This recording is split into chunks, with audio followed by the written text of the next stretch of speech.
नमस्कार, कानपुर वार्ता में आपका स्वागत है। मैं हूं आलोक पाल। कृपया इस चैनल को देखिए, लाइक कीजिए, शेयर कीजिए और सब्सक्राइब जरूर कीजिए। आज हम बात करने वाले हैं कांग्रेस पार्टी के पराभव की। वैसे तो कांग्रेस का इतिहास बहुत बड़ा है। अगर हम कांग्रेस की स्थापना से लेकर के अभी 2024 तक की बात करेंगे, तो ये बात बहुत लंबी हो जाएगी। अगर उसे बहुत छोटा भी रखने की कोशिश करूंगा, तो भी कम से कम 1 घंटे का वीडियो हो जाएगा। इसलिए मैं वहां से शुरू करता हूं, जहां से कांग्रेस पार्टी का पराभव शुरू हुआ और क्यों हुआ, वो भी बताने की कोशिश करूँगा। तो कांग्रेस पार्टी का पराभव शुरू हुआ 1975 के बाद। 1971 में जबकि कांग्रेस पार्टी टूट चुकी थी, उसके 2 हिस्से हो गए थे। इंदिरा गांधी जो कि प्रधानमंत्री थीं, उनकी कांग्रेस के तत्कालीन वरिष्ठ नेताओं और खास तौर से उन नेताओं से नहीं पटी, जो कांग्रेस ऑर्गेनाइजेशन चला रहे थे। तो ऐसे में हुआ ये कि कांग्रेस ऑर्गेनाइजेशन ने इंदिरा गांधी को पार्टी से बाहर कर दिया। लेकिन चूंकि इंदिरा गांधी प्रधानमंत्री थीं, तो उन्होंने प्रधानमंत्री की पावर को यूज़ कहें या मिसयूज़ कहें, करते हुए पार्टी पर एक तरह से अपना कब्ज़ा कर लिया और उन्होंने कांग्रेस के उस हिस्से को जिसमें इंदिरा गांधी थीं, उसको नाम दिया कांग्रेस रूलिंग, और जो संगठन था, उसका नाम पड़ा कांग्रेस ऑर्गेनाइजेशन। तो इस तरीके से कांग्रेस ओ और कांग्रेस आर, 2 कांग्रेस बन गई और 1971 के चुनाव में इंदिरा गांधी अच्छा चुनाव लड़ी। वोट शेयर भी उनका अच्छा आया और सही पूछो तो पिछले चुनाव से बेहतर आया। पिछले कई चुनावों में लगभग वन ऑफ द बेस्ट था। 44% वोट मिले उनको और वो 352 सीटें पाने में कामयाब रहीं, जबकि चुनाव हुआ था 518 सीट पर। इसके बाद उन्होंने देश पर इमरजेंसी लगाई 1975 में। क्यों लगाई? सभी को पता है कि इंदिरा गांधी, जो उस समय पर रायबरेली से चुनाव जीती थी, उनके निर्वाचन को इलाहाबाद हाई कोर्ट ने अवैध घोषित कर दिया था। इसके अगेंस्ट जाते हुए उन्होंने संविधान में संशोधन करते हुए इमरजेंसी लगाई, क्योंकि बहुमत उनके पास था ही, 2 तिहाई बहुमत था। और भी संविधान में कई सारे परिवर्तन किए। उसी समय पर हमारे संविधान का प्रिएम्बल भी चेंज किया गया। चेंज किया गया, यूँ कह लें कि उसमें 2 शब्द अतिरिक्त जोड़े गए और कुछ केंद्र सरकार की योजनाएँ इस तरीके की थीं, जिनको लेकर के लोगों में रोष था। खास तौर से जो फैमिली प्लानिंग की उनकी योजना थी, जिसमें संजय गांधी कहा जाता है कि उसको लीड कर रहे थे, यद्यपि वो सरकार का हिस्सा शायद नहीं थे। तो उन्होंने जो है फैमिली प्लानिंग पर बहुत ज़्यादा जोर दिया, ज़बरदस्ती लोगों के ऑपरेशंस कराए गए, तो उसके चलते लोगों में बड़ा रोष था। इमरजेंसी में पूरे विपक्ष को जेल में डाल दिया गया था और सरकार के विरुद्ध अगर कोई भी कुछ भी बात करता था, तो उसको जेल में डाल दिया जाता था, फिर वो चाहे प्रेस हो, चाहे पॉलिटिशियन हो या वो समाज के अन्य वर्गों से जुड़े लोग हों।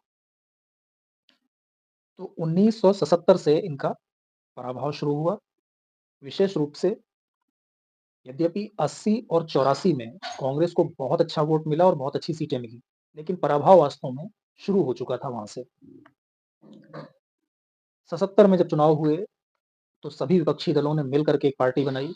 सभी प्रमुख विपक्षी दलों ने, कम्युनिस्ट उसमें सम्मिलित नहीं थे। जनसंघ था, सोशलिस्ट पार्टी थी, जो किसान मजदूर संघ करके कोई पार्टी थी, मतलब पार्टियां थी। तो वो सारी पार्टियां जो है वो एक साथ आईं और उन्होंने जनता पार्टी बनाई। नतीजा ये हुआ कि पहली बार कांग्रेस पार्टी पिछले 31 सालों में, यानी कि 1946 से लेके 1977 तक चुनाव हारी, और जब हारी तो बहुत बुरी तरह से हारी। 352 से 154 पर आ गई, यानी कि 198 सीटों का सीधा-सीधा नुकसान हुआ। कांग्रेस सत्ता से बाहर हो गई, लेकिन उस बीच में जनता पार्टी अपने आंतरिक विवादों के चलते सरकार चला पाने में सक्षम नहीं हो पाई और 3 साल के अंदर, बल्कि ढाई साल के अंदर 2 प्रधानमंत्री बने, पहले मोरारजी देसाई बने और बाद में चौधरी चरण सिंह बने। चौधरी चरण सिंह को समर्थन दिया इंदिरा गांधी ने और कहा जाता है कि वो प्रधानमंत्री रहते हुए सदन की सूरत नहीं देख पाए। तो समर्थन दिया और समर्थन तुरंत वापस भी ले लिया।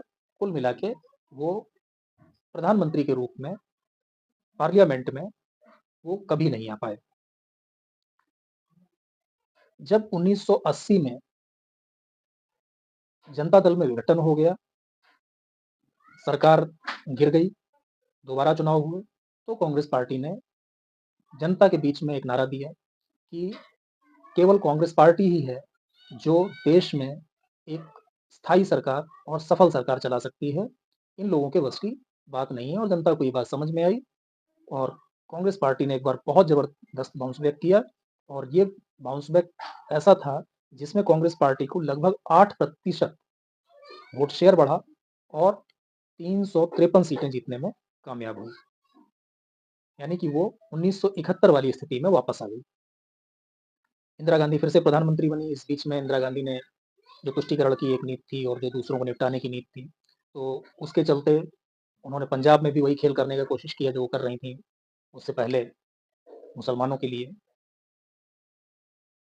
पंजाब में उन्होंने एक सिख पंथिक को आगे बढ़ाना शुरू किया और वो इतना आगे बढ़ गया, उसका मन इतना ज़्यादा बढ़ गया कि उसको लगा कि अब तो जो है देश पे शासन मैं ही करूँगा और नहीं देश पे तो कम से कम पंजाब तो हमारा ही है। उसने एक खालिस्तान के नाम से संगठन बनाया और डिमांड शुरू कर दी कि हमको खालिस्तान चाहिए और कई उटपटांग नारे राज करेगा खालसा टाइप के, वो सब उन्होंने देना शुरू कर दिया। वो था भिंडरवाला। बाद में भिंडरवाला वो इंदिरा गांधी के लिए ही मुसीबत बन गया और इंदिरा गांधी को भिंडरवाला से निपटने के लिए सेनाओं को आदेश देना पड़ा स्वर्ण मंदिर में घुसने का और स्वर्ण मंदिर में घुस करके आतंकवादियों को मारने का और वो हुआ। लेकिन उससे इंदिरा गांधी की अपनी जो जान थी वो खतरे में आ गई और आतंकवादियों ने 1984 में इंदिरा गांधी की हत्या कर दी। इस हत्या के पीछे ऐसा माना जाता है कि केवल खालिस्तानियों का हाथ नहीं था, बल्कि जिसे आज जिस डीप स्टेट का आजकल आप लोग बहुत नाम सुन रहे हैं, उस डीप स्टेट का हाथ था। लेकिन डीप स्टेट जो कुछ भी करता है, उसके प्रमाण ढूँढना बड़ा मुश्किल हो जाता है। तो प्रमाण उस तरीके से मिल भी नहीं पाए, मिले तो सार्वजनिक नहीं किए गए होंगे, जो भी हो। तो कुल मिलाकर के 1984 में इंदिरा गांधी की हत्या हुई। इंदिरा गांधी की हत्या कुछ समय पहले दुर्घटना में संजय गांधी का देहांत हो गया था। तो एक तरफ संजय गांधी का देहांत हुआ, उसके बाद इंदिरा गांधी की हत्या हो गई, तो लोगों के बीच में एक बड़ी सहानुभूति की लहर पैदा हो गई गांधी परिवार के प्रति। उसके बाद राजीव गांधी को प्रधानमंत्री बनाया गया और राजीव गांधी ने समय से पहले 1984 में इलेक्शन करवा लिए। 85 में ड्यू थे, लेकिन वो उन्होंने 84 में ही करवा लिए और 1984 में जो चुनाव हुए, उसमें कांग्रेस पार्टी ने अपने इतिहास में सबसे ज़्यादा सीटें पाई। यदि वोट शेयर सबसे ज़्यादा नहीं पाए, लेकिन सीटें सबसे ज़्यादा पाई। 414 सीटें जीत करके कांग्रेस पार्टी सबसे बड़ी पार्टी बनी। लेकिन अगर आप राजीव गांधी का कार्यकाल उठा करके देखें, तो आपको लगेगा कि आज राहुल गांधी जिस तरीके की बातें करते हैं, जो हरकतें करते हैं, तो उसमें और राजीव गांधी में कोई बहुत ज़्यादा फ़र्क नहीं था। उन्होंने बहुत सारे फैसले इस तरीके के लिए, जिसमें उनकी छीछा-लेदर हुई, लेकिन उनके ऊपर 3 आरोप बहुत ज़बरदस्त लगे। पहला ये कि जो बोफोर्स का सौदा हुआ था, बोफोर्स तोप का, उस तोप में जो दलाली दी गई, उसको लेकर के उनके ऊपर आरोप लगा। दूसरा, जो शाहबानो केस था, जिसमें मुस्लिम महिला को मेंटेनेंस मिलना चाहिए, इस तरह का आदेश सुप्रीम कोर्ट ने दिया था कि यदि कोई व्यक्ति मुस्लिम महिला को तलाक देता है, तो उसे उसको मेंटेनेंस भी देना पड़ेगा। तो वो जो आदेश था, उसको पहले तो कांग्रेस पार्टी ने समर्थन किया। जो केरल के राज्यपाल हैं आरिफ मोहम्मद खान, उनसे संसद के अंदर स्पीच दिलवाई समर्थन में और बाद में उन्हीं से कहा कि नहीं, आप जो है उसके अगेंस्ट आप स्पीच दीजिए। ये तब हुआ जब जब बहुत सारे मुस्लिम धर्मगुरु कांग्रेस के नेताओं से मिले, राजीव गांधी से भी शायद उन्होंने मुलाकात की और उसके बाद राजीव गांधी ने फैसला किया कि नहीं, इसको जो है हम नहीं मानेंगे और उन्होंने उस आदेश को कानून बना करके संसद में पलट दिया। इससे क्या हुआ कि जो गैर मुस्लिम वर्ग था पूरे देश में, उसके अंदर एक नाराजगी हुई कि जब सबके साथ इस तरीके का होता है, तो मुस्लिमों को इस तरीके का की छूट क्यों दी जा रही है? क्यों एक तरह से सरिया यहाँ पर लागू किया जा रहा है। लेकिन अब राजीव गांधी तो राजीव गांधी, उनको समझ नहीं आया, उनको किसी ने सलाह दे दी कि ऐसा करो कि मेन हिंदू है, बाकी तो सब बहुत छोटे-छोटे वोटर्स हैं। तो हिंदुओं को संतुष्ट करने के लिए जो एक अयोध्या विवाद और लंबे समय से चल रहा है, उसमें आप जो है वहाँ पर शिला पूजन करवा दीजिए। ये शिला पूजन नहीं, मूर्तियाँ जो हैं, उनका पूजन करवा दीजिए, वहाँ पे ताला खुलवा दीजिए। तो इन्होंने वहाँ पर मंदिर का ताला खुलवा दिया और वहाँ पूजन चालू करवा दिया। चाह ये रहे थे कि दोनों खुश हो जाएँ, नतीजा ये हुआ कि दोनों नाराज़ हो गए। मुसलमान इस बात से नाराज़ हो गया कि ताला क्यों खुलवा दिया, और हिंदू इस बात से नाराज़ थे ही कि आपने एक ऐसे कानून को, जो एक तरह से भारत में हर नागरिक के लिए समानता की बात करता था, उसमें मुस्लिमों को छूट क्यों दे दी। तो ये 3 बड़े मुद्दे थे। इसके बाद जब 1989 में चुनाव हुआ, तो एक बार फिर से कांग्रेस से निकले कुछ लोग थे, कुछ जो समाजवादी दल थे, उन लोगों ने मिलकर के एक पार्टी बनाई जिसका नाम रखा जनता दल, और भारतीय जनता पार्टी और जनता दल ने मिल करके चुनाव लड़ा। चुनाव में जो सीटें आई उसमें कम्युनिस्ट पार्टी ने इनको समर्थन दिया, जो भी कम्युनिस्ट पार्टियां थी उन्होंने समर्थन दिया, और 1989 में जनता दल की, या उस समय पर उसे राष्ट्रीय मोर्चा कहा गया, तो राष्ट्रीय मोर्चा की सरकार बनी। भारतीय जनता पार्टी ने समर्थन तो दिया, लेकिन वो सरकार में सम्मिलित नहीं हुई। कांग्रेस पार्टी को 197 सीटें आई, और 197 सीटें पाने के बावजूद कांग्रेस पार्टी उस चुनाव में सबसे बड़ी पार्टी के रूप में सामने आई थी। लेकिन कांग्रेस सरकार बनाने की स्थिति में नहीं थी, क्योंकि ना तो उसको कम्युनिस्ट समर्थन दे रहे थे, भाजपा समर्थन दे ही नहीं रही थी, और जनता दल का समर्थन का कोई सवाल नहीं उठता था, क्योंकि जनता दल में ज्यादातर नेता वो थे जो कांग्रेस छोड़ करके, खासतौर से बोफोर्स के मुद्दे पे या कोई और भी बहुत सारे मुद्दे थे, तो कांग्रेस छोड़ के आए थे। तो इसकी कांग्रेस की सरकार बन नहीं सकती थी। राजीव गांधी ने कहा, नहीं, मैं सरकार बनाने का प्रयास नहीं करूंगा। यद्यपि जो राष्ट्रपति थे, जहाँ तक मुझे याद है कि उस समय पर आर वेंकट रमन राष्ट्रपति थे, उन्होंने कांग्रेस पार्टी को आमंत्रित किया था। इसके बाद 1991 का चुनाव हुआ। 1991 के चुनाव में कांग्रेस को पहली बार बेहद कांटे का मुकाबला करना पड़ा। कांटे का मैं इसलिए कह रहा हूँ कि 2 मौके 1977, 1989 में ऐसे आए थे जब कांग्रेस हार गई थी पूरी तरह की। लेकिन इस बार जो कांग्रेस की स्थिति थी, वो ना तो पूरी तरह से हार की थी और ना ही पूरी तरह से जीती थी। कांग्रेस बहुत कड़े मुकाबले में थी। पूरे देश में लगभग आधी लोकसभा सीटों पर चुनाव हो चुके थे, जिसमें से खासतौर से उत्तर का और पूरा पूर्वी भारत का हिस्सा सम्मिलित था, और बाकी आधी लोकसभा सीटों पर चुनाव होने बाकी थे। राजीव गांधी चुनाव प्रचार के लिए तमिलनाडु में थे, और शायद 21 मई था, 21 मई को उनकी हत्या हो गई श्री पेरम्बदूर में। एलटीटी के लोगों ने उनकी हत्या कर दी एक मानव बम के द्वारा। उस हत्या से एक बार फिर से कांग्रेस के पक्ष में सहानुभूति पनपी, और उत्तर में तो कांग्रेस बहुत अच्छा प्रदर्शन नहीं कर पाई थी, लेकिन दक्षिण में कांग्रेस ने बहुत अच्छा प्रदर्शन किया, और कुल मिलाकर के वो 244 सीटें जीतने में कामयाब रही, जबकि 537 सीटों पर चुनाव हुआ था। तो 537 में से 244 सीटें जीत करके कांग्रेस ने बहुमत तो नहीं पाया, लेकिन वो सत्ता के सबसे नजदीक पहुंच गई। उस समय पर पीवी नरसिम्हा राव को पार्टी का नेता चुना गया, उन्हें पार्टी अध्यक्ष भी बनाया गया था। तो पीवी नरसिम्हा राव प्रधानमंत्री बने। उन्होंने 5 साल तक सरकार चलाई। पीवी नरसिम्हा राव की सरकार के ऊपर भ्रष्टाचार के बहुत ज्यादा आरोप लगे। तो मैं यहाँ पर बात पराभव की भी कर रहा था, और पराभव जब होता है तो वो स्पेशली देखा जाता है वोट शेयर से।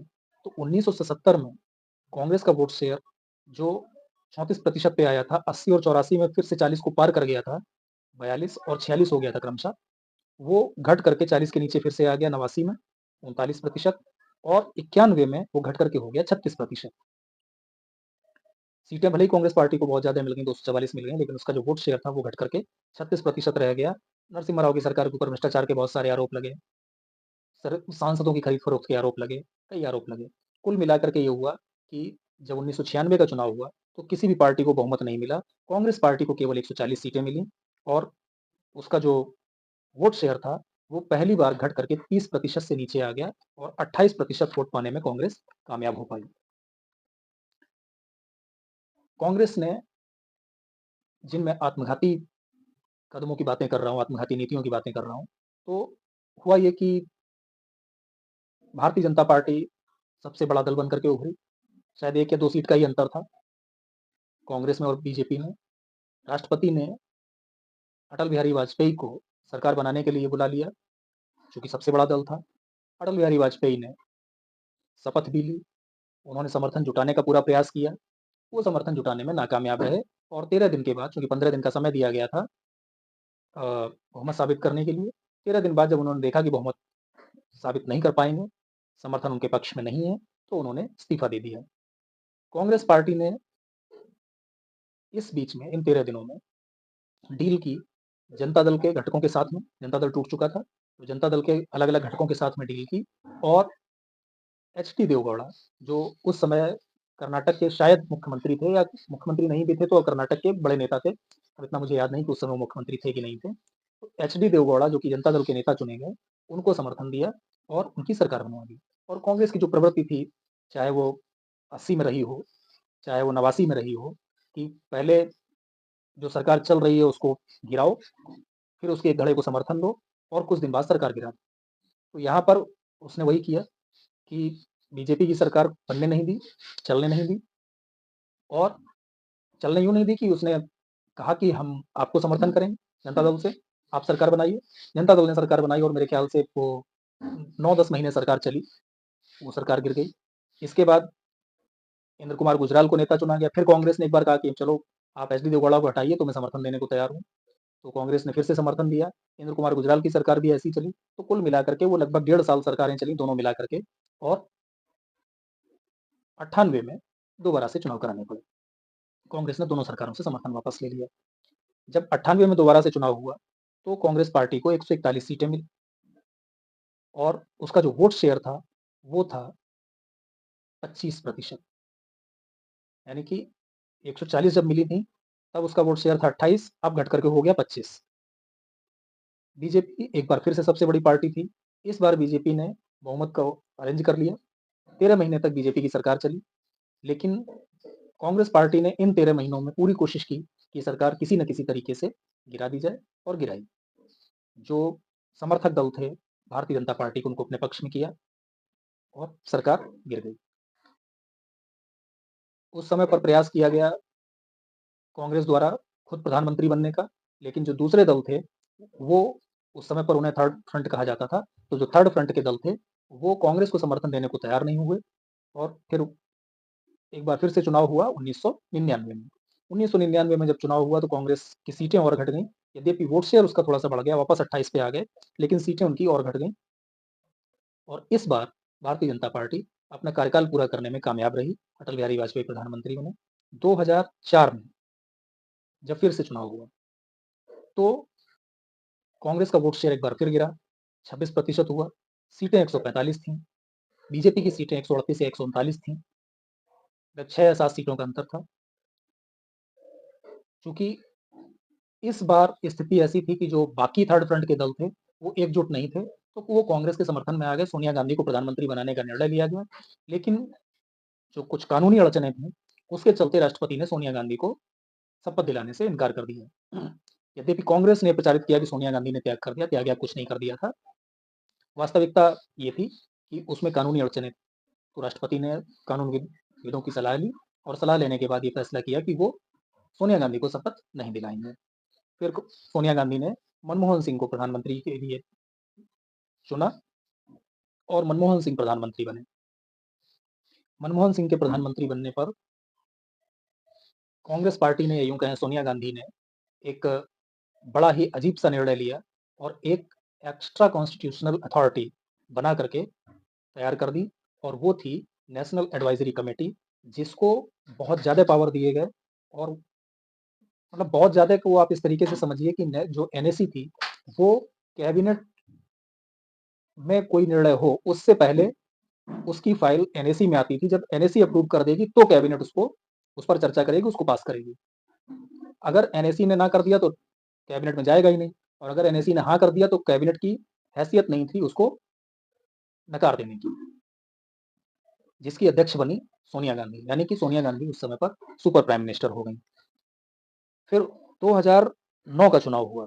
2009 में कांग्रेस पार्टी ने एक बार फिर से अपने वोट शेयर में कुछ गेन किया और उस समय पर जो मसला था वो मुझे जो लगता है वो था कि मनमोहन सिंह ने एक समझौता किया था अमेरिका के साथ में, जिसमें परमाणु मतलब शांति के लिए परमाणु समझौता है, ऊर्जा के लिए, वो किया गया था। उसका बहुत से देश विरोध कर रहे थे और ख़ास तौर से भारत की कम्युनिस्ट पार्टियाँ विरोध कर रही थी। कम्युनिस्ट पार्टियों ने अपना समर्थन भी यूपीए से वापस लिया था, लेकिन मनमोहन सिंह अड़ गए और उसको लेकर के मतलब एक जो अपने आप वो चलता है देशभक्ति के वाला, तो वो शायद कांग्रेस के पक्ष में आ गया और कांग्रेस 2009 में अपना वोट शेयर तो केवल 2% बढ़ाने में कामयाब हुई, लेकिन उसकी सीटें 60 बढ़ गई, 60-61 सीटें उसकी बढ़ गई और वो 206 सीटें पाने में कामयाब रही और 2014 तक कांग्रेस ने सरकार चलाई। 2004 से लेके 9 तक भी कांग्रेस में भ्रष्टाचार की कोई कमी नहीं थी।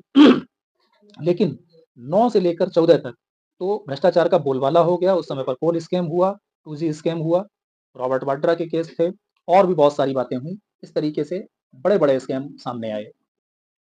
इसी बीच में अन्ना हजारे ने लोकपाल के लिए अपना आंदोलन शुरू किया, तो उसको भी मीडिया ने में बहुत ज़्यादा कवरेज दिया, उसका असर हुआ। तो इस तरीके से भ्रष्टाचार को लेकर के बहुत बड़ा धब्बा कांग्रेस के ऊपर लग गया और नतीजा ये हुआ कि कांग्रेस पार्टी जो है 2014 के चुनाव में बुरी तरह से चुनाव हारी। सीटें तो उसकी बहुत कम हुई, 50 के नीचे आईं, केवल 44 सीटें जीतने में वो कामयाब हुई, लेकिन उसका वोट शेयर जो है वो इतिहास में पहली बार 20% से नीचे चला गया। उसको केवल 19.31% वोट मिला और सीटें मिली 44।